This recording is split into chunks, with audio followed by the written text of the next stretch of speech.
సంఘం ఏంటంటే పరలోక రాజ్యం యొక్క నమూనా సంఘం.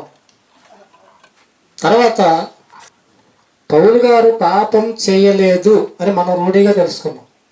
పౌలు గారు కూడా పాపం చేశారు మనవంతలా అని బోధన జరిగే పరిస్థితులు కూడా ఉన్నాయండి. తర్వాత అపవాది అంటే దెయ్యం చాలా అందంగా ఉంటుంది, అందంగా ఉండి తన క్రియలు జరిగిస్తుంటుంది. అది మనం గమనించాలని కూడా మనం నేర్చుకున్నాం. తర్వాత ఆత్మ ఫలాలు కాదు, ఆత్మ ఫలము. ఆత్మ ఫలములోనే అనేకమైన ఫలాలు ఉన్నట్లుగా మనం నేర్చుకున్నామండి. తర్వాత మన ఆదాము చెప్పాడు, మోషే గారు బండను కొట్టడం వల్ల అలా అలా జరగలేదు, కాని మాట మాట్లాడాడు మోషే గారు. అందువల్ల ఇది చాలా మందికి తెలియదండి. ఇప్పుడు కూడా చాలా మంది బండను కొట్టాడు కాబట్టే కానాల్లోనికి మోషే గారు ప్రవేశించలేదు అని అనుకుంటున్నారు. అది ఒకటి మనం నేర్చుకున్నాం.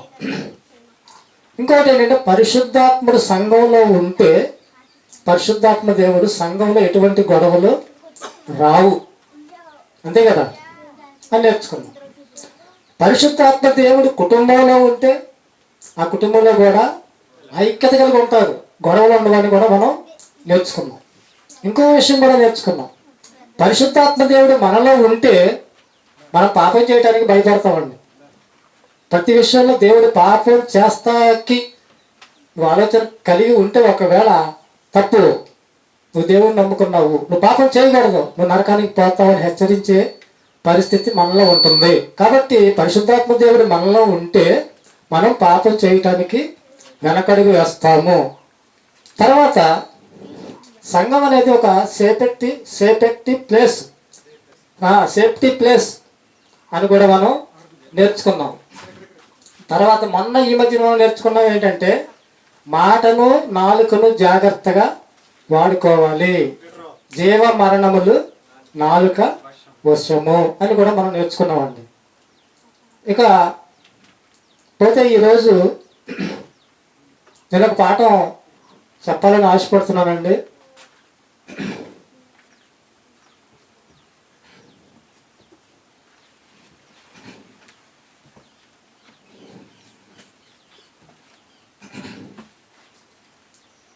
బైబిల్లో సామెతల గ్రంథంలో 31:30 ఒక మాట ఉందండి, చూడండి.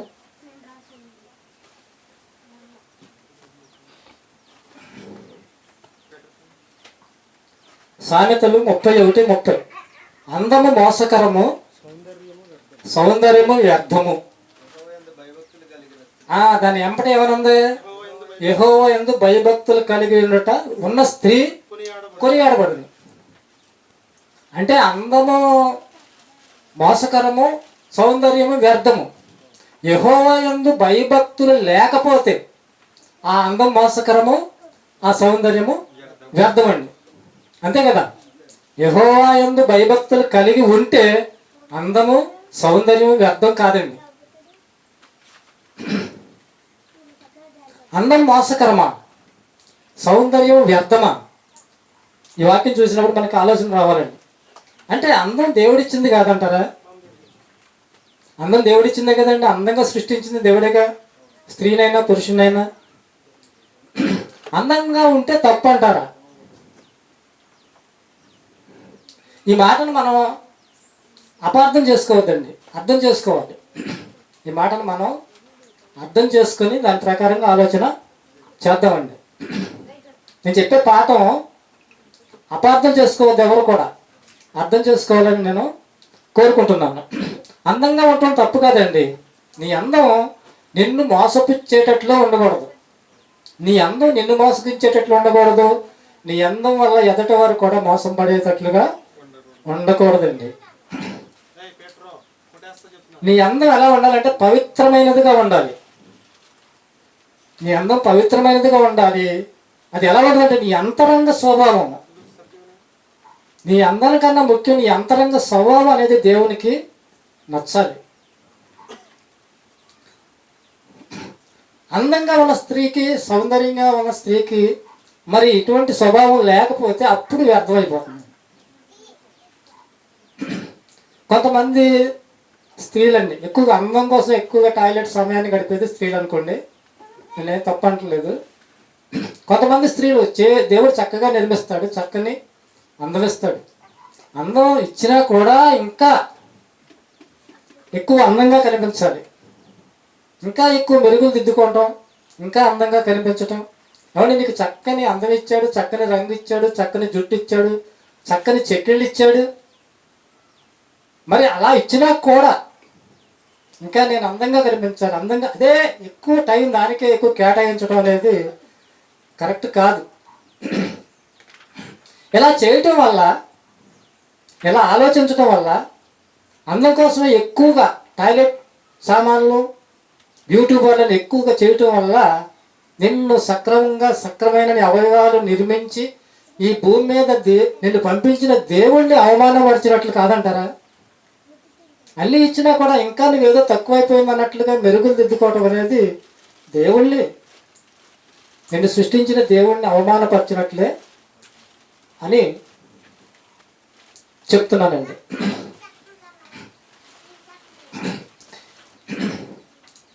ఆయన ఇచ్చిన శరీర అవయవాలన్నింటినీ కూడా కాపాడుకోవాలండి.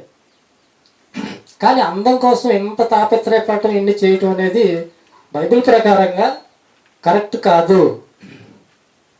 కాబట్టి దేవుడు ఇచ్చాడండి నీ అవయవాలు, నీ పళ్ళు శుభ్రం చేసుకోవాలండి. పళ్ళు శుభ్రం చేసుకోవాలి. పళ్ళు లేకపోతే, పళ్ళు కానీ ఊడిపోతే, ఏదైనా ఒక జాంకాయ దొరికింది అనుకోండి, నీకు ఎవరిని ఇచ్చారు తినలేవు. తినపోయేటప్పటికి అది నీ శరీరంలోకి వచ్చి నీకు పని చేసే అది కోల్పోతాం. పళ్ళు నేను కూడా శుభ్రంగా ఉన్నాయి అనుకోండి, ఏది పడితే తింటావు, శుభ్రంగా అరుగుద్ది, శుభ్రంగా నీ శరీరానికి వంటపడతాను. శుభ్రం చేసుకోవాలి. నీ కళ్ళు కనపడేట్లుగా చూసుకోవాలి. కళ్ళు ఏమి ఆహారం తీసుకుంటే బాగా కనిపిస్తాయో, ఎందుకంటే మనం బైబిల్ చదవాలి, ప్రతిదానికి ఎక్కడికైనా వెళ్ళాలి, తిరగాలి. కళ్ళు లేకపోతే అసలు ఏమి లేదంటారు చాలామంది. కళ్ళు శుభ్రం చేసుకోవాలండి. ఈ శరీరం అండి, శరీరం శుభ్రం చేసుకోకపోతే చర్మ వ్యాధులు వస్తాయి. చక్కగా శరీరం శుభ్రమైన స్నానం చేయాలి, శుభ్రంగా ఉంచుకోవాలి, కాపాడుకోవాలి. ఇది తప్పు అని నేను అంటలేదండి, తప్పు కాదు.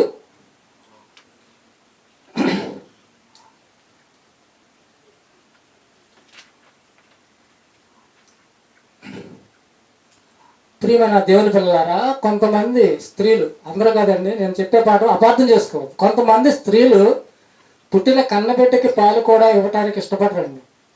ఎందుకని? అందం తగ్గిపోద్దనండి. మరి ఇలాంటి వాళ్ళని తల్లి అనాలో ఏమనాలో ఆలోచన చేయండి.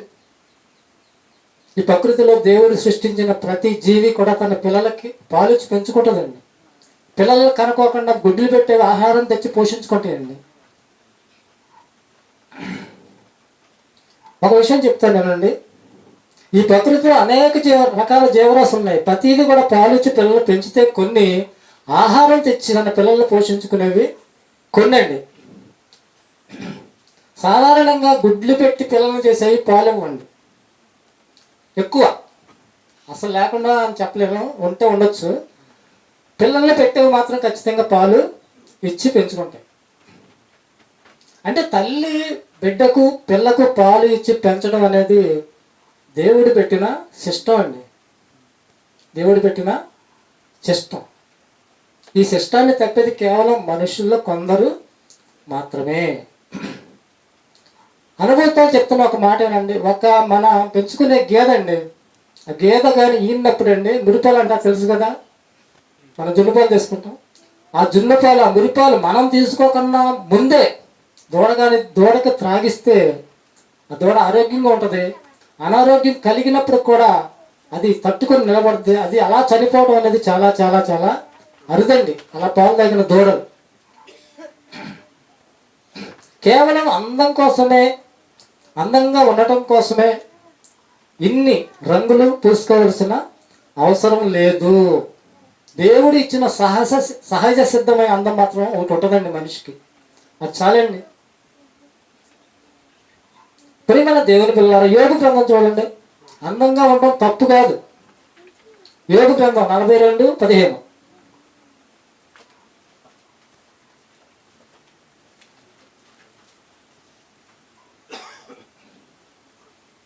42:15. ఆ దేశమంతటను యోబు గారి కుమార్తెలంత సౌందర్యవంతులు లేరు అని బైబిల్లో దేవుడు చెప్తున్నాడు. కనబడలేదు అంటే సౌందర్యం తప్ప? దేవుడే సృష్టించాడు కదా, మనల్ని అందం ఇచ్చాడు కదా, దాన్ని పరిమితంగా కాపాడుకోవాలన్నట్లుగా దేవుడు చెప్తున్నాడు. సౌందర్యం తప్పు కాదు, అందంగా ఉండడం తప్పు కాదండి. ఆ రోజుల్లో ఇప్పుడు వాడుతున్న సునోలు పౌడర్లో ఏమండి బ్యూటీ పార్లర్లో ఇవన్నీ ఉన్నాయంటారా? మరి అప్పుడు అంత అందంగా ఉన్నారు కదా యోబు గారి కుమార్తెలు. మనిషికి దేవుడిచ్చిన సహజ సిద్ధమైన అందం అనేది ఒకటి ఉంటుందండి అండి. ఆనాడే యోబు గారి కుమార్తెలంత సౌందర్యవంతులు లేరు అని బైబిల్లో దేవుడు వ్రాయించాడంటే సౌందర్యంగా ఉండడం అనేది తప్పు కాదండి.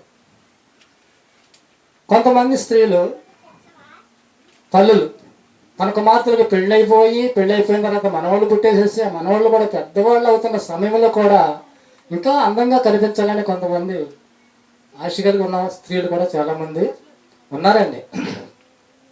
ఇక పిల్లలు, మన పిల్లలండి దేవుడిచ్చిన అందాన్ని, పిల్లలు దేవుడిచ్చిన అందాన్ని చాలా భద్రంగా జ్ఞానయుక్తంతో కాపాడుకోవాలండి. జ్ఞానయుక్తంతో కాపాడుకోవాలి. ఈ రోజుల్లో ఆడపిల్లల విషయంలోనండి చదువుకున్నారు చాలామంది. ఇదివరకు వెళ్ళే ఇంటి దగ్గర ఉంటలేదు చాలామంది. అందరు పిల్లలు చదువుకున్నారు, మంచిది, చదువుకోవాలి. కాకపోతే ఇప్పుడు ఇంట్లో వార్తల్లో ఏమంటున్నామంటే ఈరోజు ప్రేమ మొగ్గ వేస్తుంది, రేపొద్దున వికసిస్తుంది, ఎల్లుండు వాడిపోతుందండి. అలాంటి ప్రేమలు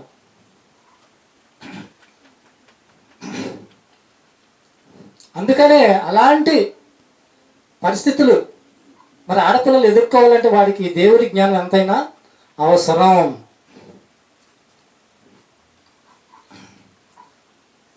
నీవు అందంగా ఉన్నావని నీకు తెలుసు, పిల్లల విషయంలో నీ తల్లిదండ్రులకి తెలుసు, నీ బంధువులకి తెలుసు. అంతాగా ఎందుకండి నువ్వు అర్థం చూసుకుంటావు. పిల్లలు చక్కగా అర్థం చూసుకున్నప్పుడు అందంగా ఉన్నావని పిల్లలకు తెలుసా తెలియదా? తెలుసు. నేను అందంగా ఉన్నాను తల్లిదండ్రులు అనుకుంటాం. ఇవన్నీ కూడా అందరి విషయంలో కూడా తెలిసే ఉంటుంది. అలాంటప్పుడు ప్రేమ పెళ్ళిళ్ళు తప్పు నేను చెప్పట్లేదండి.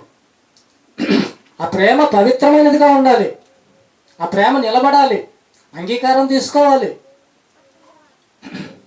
ఎవరో 2 నెలల క్రితం పరిచయమైన వ్యక్తి నువ్వు చాలా అందంగా ఉన్నావు, నేను నిన్ను ప్రేమిస్తున్నాను, నువ్వు లేకపోతే నేను బ్రతకలేను, నిన్ను చూడకుండా ఉండలేకపోతున్నాను, నా ప్రేమను అంగీకరించు, నువ్వు లేకపోతే చస్తాను, లేకపోతే చంపుతాను. ఇటువంటి పరిస్థితులు కూడా సమాజంలో నేను చూస్తున్నామండి, వార్తల్లో వింటున్నామండి. అలాంటప్పుడు మన పిల్లలకి దేవుడి జ్ఞానం అవసరం.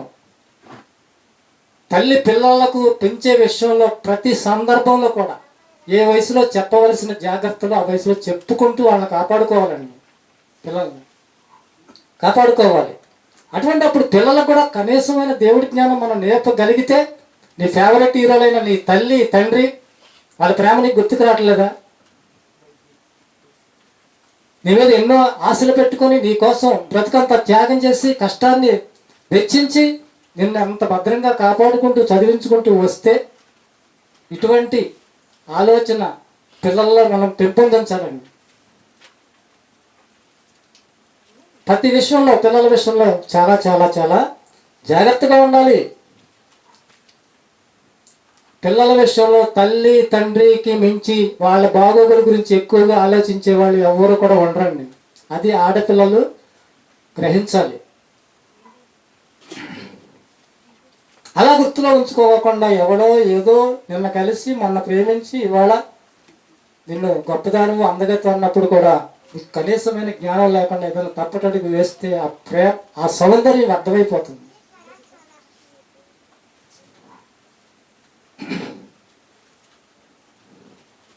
అందము మోసకరం అయిపోతుంది. ఒకవేళ ప్రేమ పెళ్ళే అనివార్యమైతే మంచి వ్యక్తి బాగా అబ్జర్వ్ చేస్తాం. ప్రేమ పెళ్ళే అనివార్యం అయితే నీ తల్లిదండ్రులు ఉన్నారు, వాళ్ళ తల్లిదండ్రులు ఉన్నారు, అందరినీ సమావేశపరిచి మాట్లాడి కాబట్టి ఒక విషయం చెప్తాను. 2-3 సంవత్సరాల క్రితం మారుతీరావు గారు అనే ఒక ఆయన తన కూతురి విషయంలో మీకు తెలుసండి అందరూ విన్నామండి, చాలా గొడవ అయిపోయింది అది. కూతురు మారుతీరావుకి కూతురు అంటే ఎంతో ప్రేమ. అటువంటి కూతురు ఒక అతన్ని పెళ్లి చేసేసుకుంది. ఈ ప్రేమ చంపుకోలేక కూతురు చేసిన ఈ పనికి తట్టుకోలేకపోయాడు అతను. తట్టుకోలేకపోయి అల్లుడిని చంపించేశాడండి. అల్లుడిని చంపించేసిన ఈ కూతురు తండ్రి మీద కేసు వేసిందండి. కేసు వేసిన తర్వాత ఆ కేసు సంగతి ఏమోగానే ఇతను మనయత్తోనే నా కూతురు ఇలా చేసింది అని అతను కూడా చనిపోయాడండి. మరి ఏంటంటారు అది? నిరీక్షిస్తే, భారతీరావు గారితో ఒప్పిస్తే, కొంతకాలం సమయం కేటాయించుకుంటే ఇది జరిగేదంటారా? జరగదండి. చూడాలి కదా, నిరీక్షించి చూడాలి. యాకోబు గారు 14 సంవత్సరాలు నిరీక్షించాడండి. ప్రేమించానంటే ఏదో ప్రేమించేశాను మాయా అని తీసుకెళ్ళిపోవాలి ఆ కూతుర్ని. నిరీక్షించాడు. ప్రేమ ఫలించేటట్లుగా 14 సంవత్సరాలు నువ్వు చెయ్యవయ్యా, నా దగ్గర కొలువు చేయలే, కూతుర్ని ఇస్తాను, నువ్వు ప్రేమించానంటున్నావుగా. ఆయన ప్రేమ పవిత్రమైనదండి. అలా ఉండాలని నేను కోరుకుంటున్నా. స్వచ్ఛమైన ప్రేమ అండి.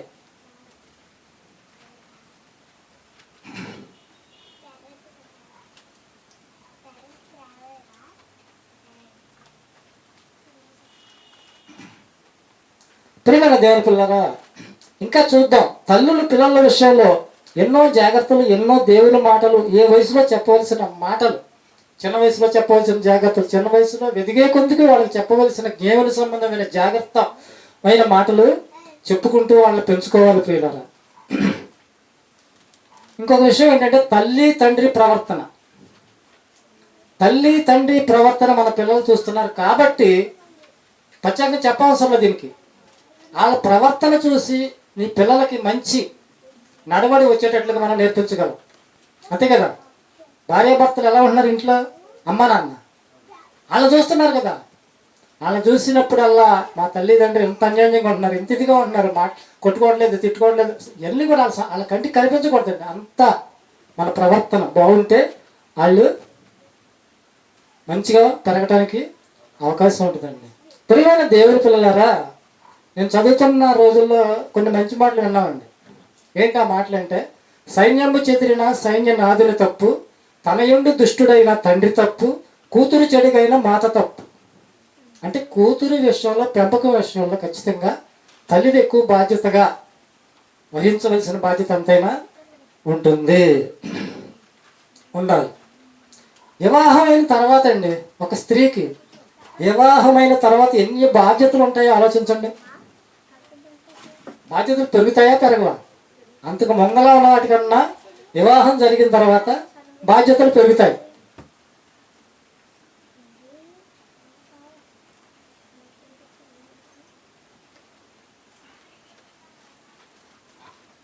ఏమండి, సమాజం ఏమంటుందంటే, ఒక స్త్రీ పుట్టినప్పుడు, ఒక ఆడపిల్ల పుట్టినప్పుడు 10 మార్కులు, పుష్పవతి అయినప్పుడు 20 మార్కులు, పెళ్ళైన తర్వాత 50 మార్కులు, పిల్లల కన్నా తర్వాత అంట 100కి 100 మార్కులు సంపాదించుకుంటుందండి అని సమాజం అంటుంది. బైబిల్లో దేవుడు ఏమన్నాడంటే, పిల్లల కని దేవుడి జ్ఞానంలో మంచి ప్రవర్తనలో పెంచినప్పుడు 100కి 100 మార్కులని దేవుడు అంటున్నాడు. అవునంటారా కదంటారా? ఖచ్చితంగా అంతేనండి. యెహోవా యందు భయభక్తులు కలిగిన స్త్రీ కొనియాడబడును. ఎలా కొనియాడబడుతుంది? యెహోవా యందు భయభక్తులు కలిగిన స్త్రీకి అన్ని మంచి లక్షణాలు కూడా ఉంటాయని ఒక్క మాటలో చెప్పాలంటే, దేవుని యందు భయభక్తులు కలిగిన స్త్రీకి అన్ని మంచి లక్షణాలు ఉంటాయి కాబట్టి అందరు కొనియాడబడతారు. ఏమండి, పలానా ఆయన ఇంటికి వెళ్ళామనుకోండి, ఒక ఆయన వచ్చాడు, ఏమండి పలానా ఆయన ఉన్నారా అని అడిగారు అనుకోండి, ఏమో ఎక్కడ పోయినా నాకు తెలియదు అని చెప్పింది అనుకోండి, బయటికి వెళ్ళిపోయిన తర్వాత అమ్మా బాబోయ్ అన్నట్లుగా, ఏంటి ఆ అమ్మాయి సమాధానం ఏంట్రా బాబు అని తను మనసులో అంటాడు. అనేక మంది కూడా చెప్తారు, ఏమండి పలానా ఆవిడండి, ఏమండి నేను వెళ్ళి అడిగానండి, చెరువుకి వెళ్ళారండి, పొలం వెళ్ళారండి, ఏమైనా చెప్పమంటారా అండి, ఏమండి ఇలాంటి మాటలు మాట్లాడితే, అలాంటి మాటలు ఎవరుకుంటాయి? యెహోవా యందు భయభక్తులు కలిగిన స్త్రీకి ఉంటాయండి. ప్రియమైన దేవుని పిల్లలారా, ఒక బాధ్యత కలిగిన ఉత్తమ స్త్రీకి ఎన్ని బాధ్యతలు ఉంటాయో ఆలోచించండి. తమ ఇల్లు చూసుకోవాలి, భర్తను చూసుకోవాలి, పిల్లలు చూసుకోవాలి, తర్వాత అత్తమామలు చూసుకోవాలి. ఏమండి ఇంటి గౌరవం కాపాడుకోవాలి, బంధువర్గంలో మంచి పేరు కలిగి ఉండాలి, సమాజంలో మంచి ప్రవర్తన కూడా కలిగి ఉండాలి. ఒక బాధ్యత కలిగిన స్త్రీకి ఉండవలసిన లక్షణాలండి. ఇటువంటి బాధ్యతలన్నీ పక్కన పెట్టి ఇన్ని బాధ్యతలు ఉండగా కుటుంబాన్ని పట్టించుకోకుండా నీ కోసమే, నీ అందం కోసమే, నీ టాయిలెట్ల కోసమే ఎక్కువ సమయాన్ని కేటాయించుకొని పిల్లలు ఏం చేస్తున్నారు, ఏం చేస్తున్నారు పట్టించుకోకుండా, తెలుసుకోకుండా, పర్యవేక్షణ అనేది వాళ్ళ పట్ల నీకు లేకుండా నీవు అందం కోసం తాపత్రపడితే నీ అందం వ్యర్థం, నీ సౌందర్యం మోసకరం అండి.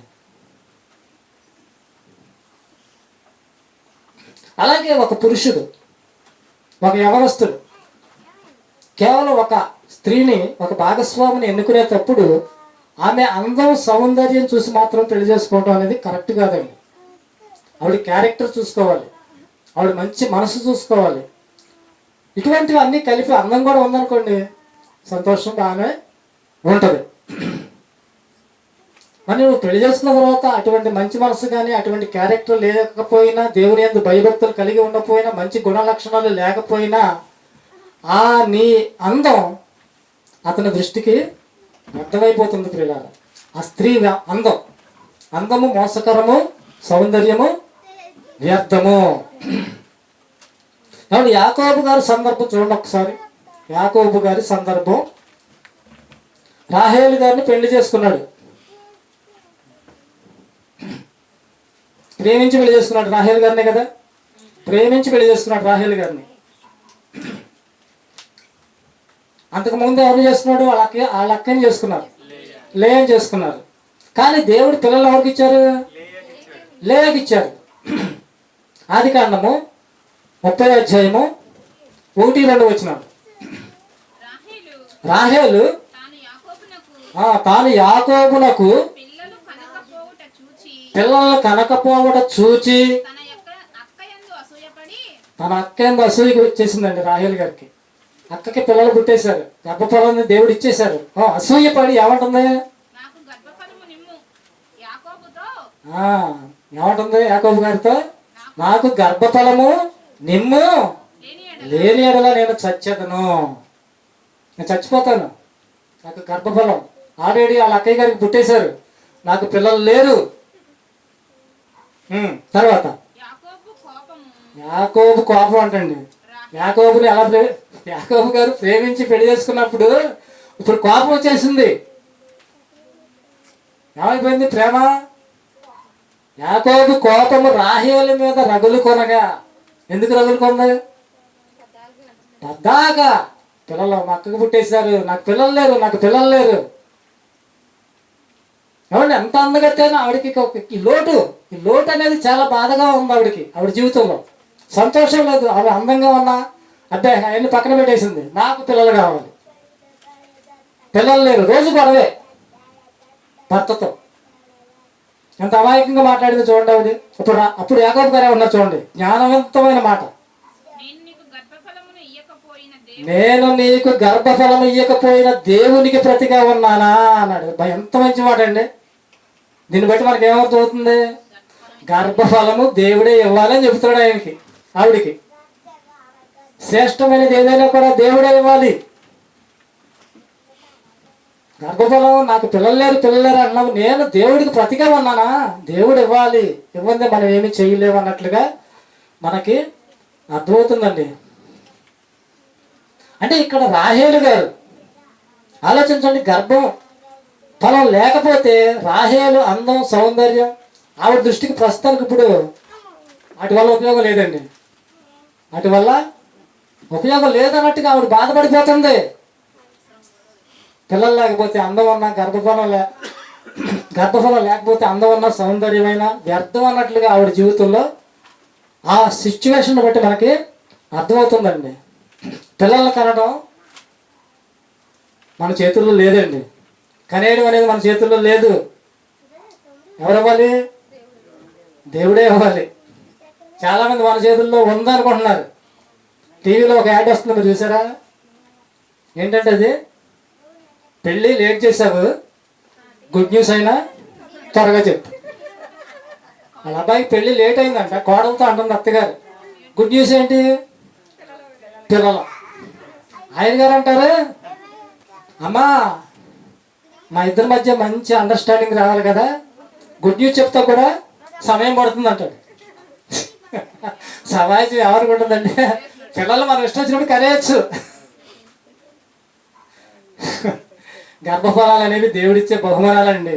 ఆవిడ ఎప్పుడు ఇస్తే అయినా అప్పుడే తీసుకోవాలి, మన ఇష్టం మాత్రం కాదు.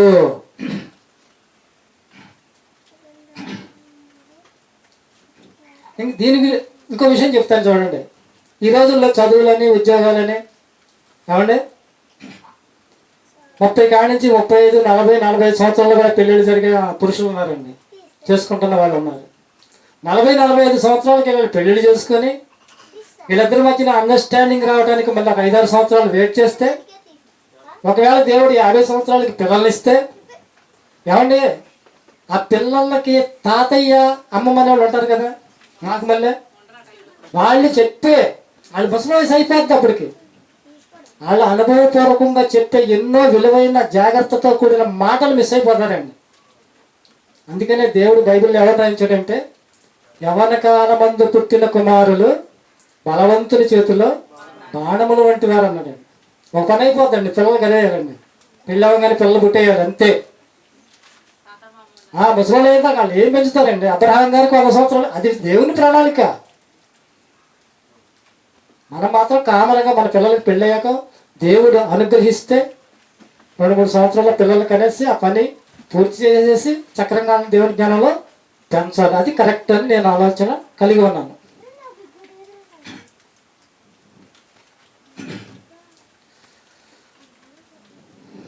బైబిల్లో ఒక స్త్రీని జ్ఞాపకం చేసుకుందామండి. ఒక స్త్రీని జ్ఞాపకం చేసుకుందాం. ఆహాబు భార్య.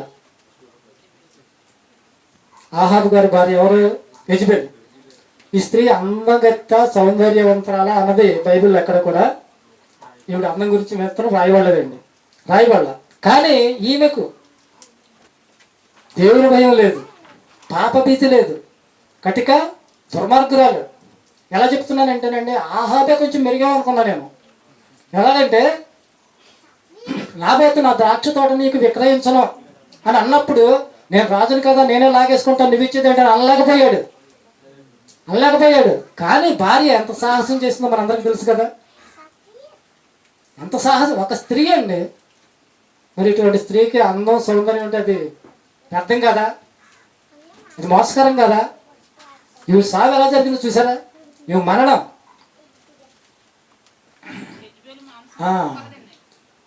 రెండవ రాజులు చూద్దామండి. 2వ రాజులు 9వ అధ్యాయము 30 నుండి చదవండి. 30 నుండి. యెహూ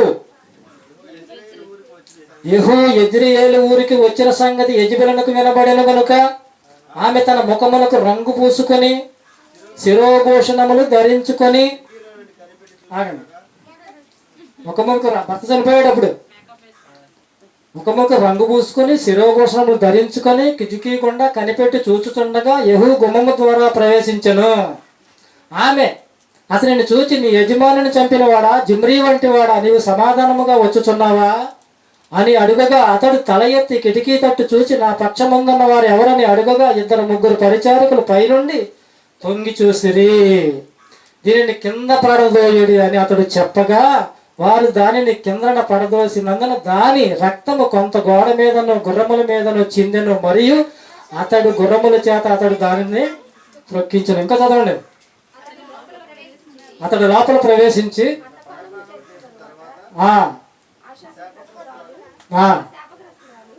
ఎందుకని శాపగ్రస్తురాలు, రాజకుమార్తె కనుక వీరు వెళ్ళి దానిని కనుగొని పాతిపెట్టుడని ఆజ్ఞ దానిని పాతిపెట్టబోయిరి గాని దాని కపాలమును పాదములను అరచేతులు తప్ప ఏమీ కనబడలేదండి. చూసారా ఎంత భయంకరమైన చావు ఈ స్త్రీ పొందిందో? చూసారా? కటికి దుర్మార్గురాలండి. పాపభీతి, దేవుని భయం లేదు, పాపభీతి లేదు, దుర్మార్గమైన ఆలోచన. ఇటువంటి స్వభావం, ఇటువంటి పాపాత్మరాలుగా ఎవరు ఉన్నా దేవుడు ఊరుకోడండి. ప్రియమైన దేవుని పిల్లలారా, స్త్రీ మనసు పవిత్రంగా ఉండాలి, కనికరం కలిదిగా ఉండాలి, పవిత్రమైనదిగా ఉండాలి. కాబట్టి ఇటువంటి స్త్రీ, ఈ యెజబెలు చరిత్ర ఒక దుర్మార్గురాలుగా నిలిచిపోయిందండి బైబిల్ గ్రంథంలో. యెజబెలు ఒక దుర్మార్గురాలుగా నిలిచిపోయింది ప్రియులారా. ఆఖరిగా ఇంకో వచనం చూద్దామండి. 1 పేతురు పత్రిక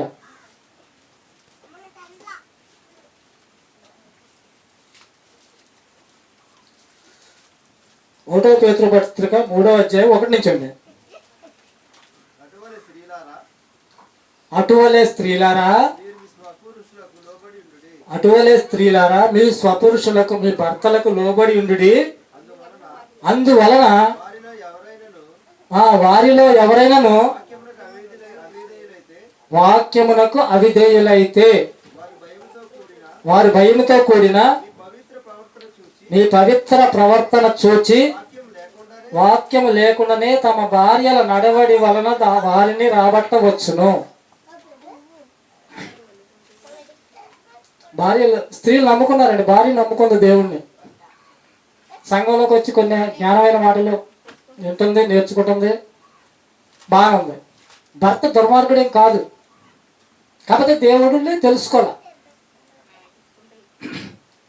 ఈ మంచి ప్రవర్తన చూసి అతడు దేవుళ్ళకి వచ్చే అవకాశం ఉందని కూడా దేవుడు రాయించాడు, మంచి భర్త అయితే. అలాగే మంచి భార్య. కానీ ఆ భర్త తాగుబోతో, తిరుగుబోతో, జోదగాడు అయితే అప్పుడు కూడా మీ మంచి భయంతో కూడిన ప్రవర్తన చూసే వాళ్ళని రాబట్టడానికి ప్రయత్నం చేయాలి, ప్రేమించాలండి. అయిపోయింది, పెళ్ళి అయిపోయింది, భర్త తాగుబోతే అయిపోయాడు, రాబట్టుకోవడానికి ప్రయత్నం చేయాలా లేదా? చేయాలి కదా, కొంత సమయాన్ని కేటాయించాలి కదా, ఓర్పు పట్టాలి కదా. నీ ప్రేమతో ఆకట్టుకోవాలని చెప్తున్నాడు.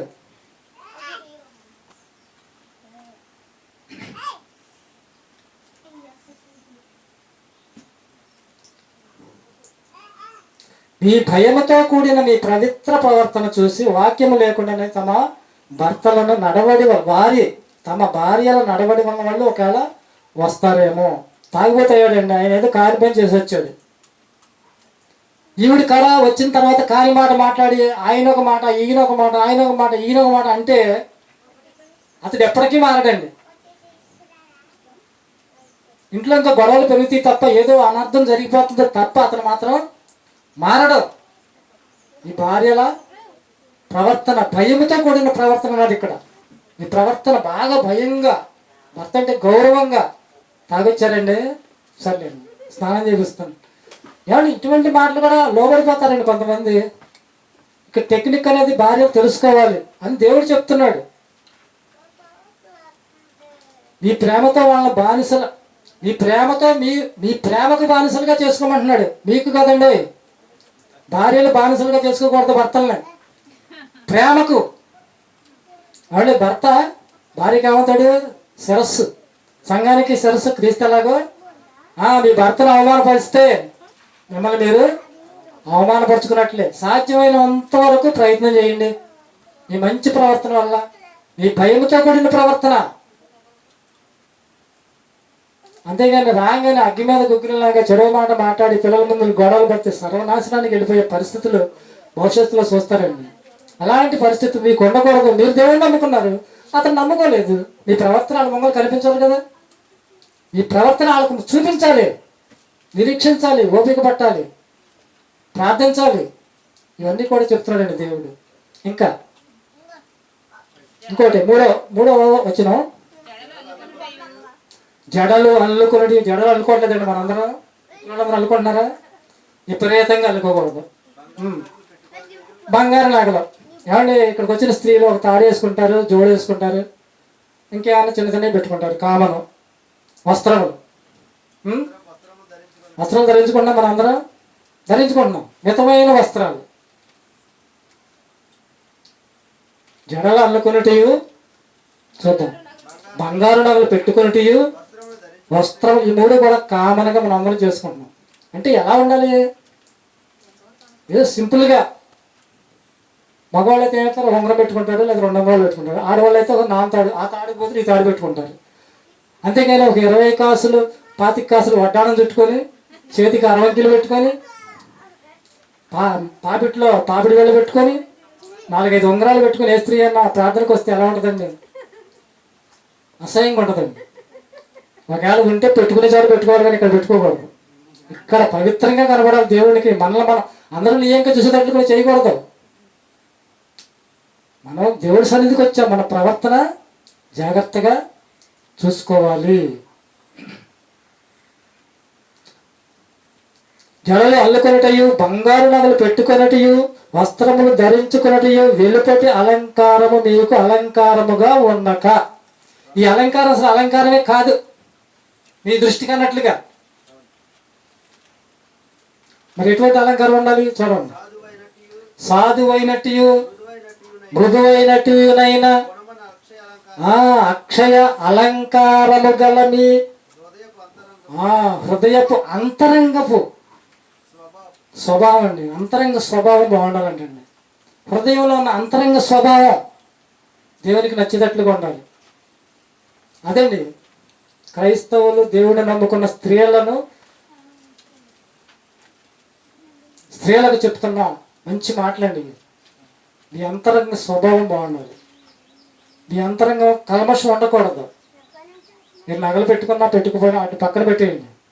మీరు వస్త్రాలు మంచిగా ధరించుకున్నా ధరించుకోపోయినా సరే మితంగా ఉంటారు, కరెక్టే. విపరీతమైన అలంకరణ చేసుకోరు, చేయొద్దు.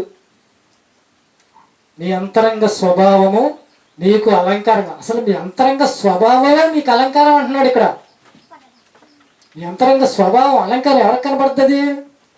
దేవునికి కనబడుతుంది, సంఘంలో ఉన్న సభ్యులకు కూడా కనిపిస్తూనే ఉంటుందండి.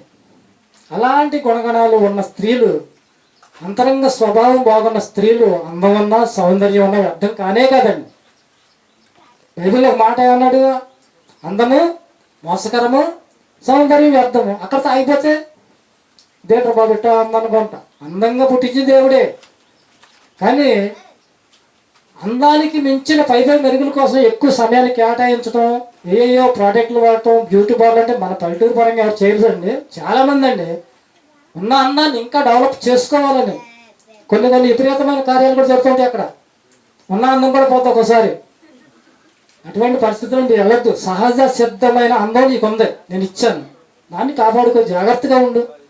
చక్క దేవుని సన్నిధిలో మీ పవిత్ర ప్రవర్తన, మీ భయముతో కూడిన ప్రవర్తన, ఈ అంతరంగ స్వభావము, ఇవన్నీ కూడా బాగుండాలి. అవి ఎవరికుంటాయి? అటువంటి గుణగణాలు, అటువంటి మంచి లక్షణాలు ఎవరికుంటాయి అంటే యెహోవా యందు భయభక్తులు కలిగిన స్త్రీకి ఉంటాయి. ఇంకో మాట ఏంటంటే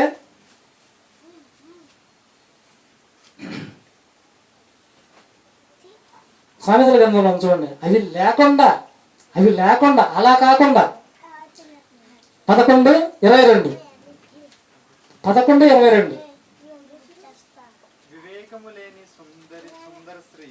వివేకము లేని సుందర స్త్రీ, జ్ఞానము లేని సుందర స్త్రీ, తెలివి లేని సుందర స్త్రీ, పంది ముక్కునున్న బంగారపు కమ్మి వంటిది. ఇటువంటి మంచి లక్షణాలు గుణగణాలు లేకపోతే పంది ముక్కున ఉన్న బంగారపు కమ్మితో పోల్చేటండి దేవుడు. కాబట్టి యెహోవా యందు భయభక్తుల స్త్రీ కొనియాడబడును. ఈ లక్షణాలన్నీ కూడా దేవుని యందు భయభక్తులు కలిగిన స్త్రీకి ఉంటాయండి. అందం ఇవన్నీ పక్కన పెట్టేసేయండి. నీ అందం చూడాలా, నీ హృదయం చూస్తున్నాడు దేవుడు. నీ అందం, నీ హృదయం పవిత్రమైనదిగా ఉండాలని దేవుడు కోరుకుంటున్నాడు. అందుకని అందం మోసకరమైనది, సౌందర్యం వ్యర్థం అనే మాట మనం అపార్థం చేసుకోకుండా, అందంగా ఉండడం తప్పు కాదు, కానీ అందానికి మించిన అంతరంగ స్వభావం అనేది స్త్రీకి బాగుండాలని దేవుడు కోరుకుంటున్నాడు.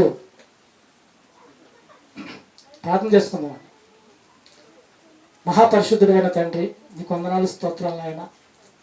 ఇప్పటి వరకు తండ్రి నాయన బైబిల్ గ్రంథంలో అందము మోసకరము సౌందర్యం వ్యర్థం అని రాయించిన మాట తండ్రి, దాన్ని పరిశోధన చేయగా తండ్రి అందము అనేది సహజ సిద్ధమైన అందం అనేది నీవు మాకు ఇస్తేనే తండ్రి, దాని కొరకు ఎక్కువగా మేము ప్రయాసపడకుండా, సమయాన్ని కేటాయించుకోకుండా తండ్రి మంచి మనస్సు కలిగి నాయన పవిత్రమైన ప్రవర్త స్త్రీలు కలిగి నాయన స్త్రీలను ప్రేమించే పురుషులుగా భర్తలు స్త్రీలను ప్రేమించే వారిగా ఉండేటట్లుగా ఉంటే అది నీకు సంతోషమని, మా జీవితాల్లో కూడా మా కుటుంబాల్లో కూడా సంతోషము సమాధానం ఉంటుందని, అందంగా సృష్టించేది నువ్వే నాయన తండ్రి. మరి అటువంటి నీవు ఇచ్చిన అందాన్ని కాపాడుకుంటూ నిర్మలమైన మనసు కలిగి పవిత్రమైన జీవితము ఆలోచనలు కలిగి మా బ్రతుకు దినాలన్నీ కూడా మీకు నమ్మకంగా మేము బ్రతికి మిమ్మల్ని సంతోషపెట్టే భక్తి జీవితం మేము కలిగి ఉండి మా ఆత్మను రక్షించుకునే పరలోక రాజ్యపు నాయన అర్హత మేము సంపాదించుకుని మీ సన్నిధికి చేరే భాగ్యం మా అందరికీ అనుగ్రహించమని యేసుక్రీస్తు వారి నామములో ఈ ప్రార్థన మీకు సమర్పించుకుంటున్నాము తండ్రి. ఆమేన్.